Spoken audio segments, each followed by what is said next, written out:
ക്ലാസ്സിലെ NMMS കെമിസ്ട്രിയിൽ സ്ഥിരമായിട്ട് വരുന്ന ഒരു ചോദ്യമാണ് lime water turns milky colour due to the presence of dash.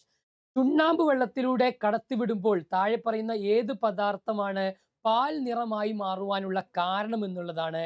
4 ഓപ്ഷനുകളുണ്ട്: carbon dioxide, carbon disulphide, carbon monoxide. ഇവ നമുക്കെല്ലാവർക്കും അറിയാം. കാർബൺ ഡൈ ഓക്സൈഡ് എന്ന് പറയുന്ന പദാർത്ഥം ചുണ്ണാമ്പ് വെള്ളം അഥവാ ലൈം വാട്ടർ എന്ന് പറയുന്ന കാൽഷ്യം ഹൈഡ്രോക്സൈഡിലൂടെ കടത്തിവിടുമ്പോഴാണ് അത് പാൽ നിറമായി മാറുന്നത്.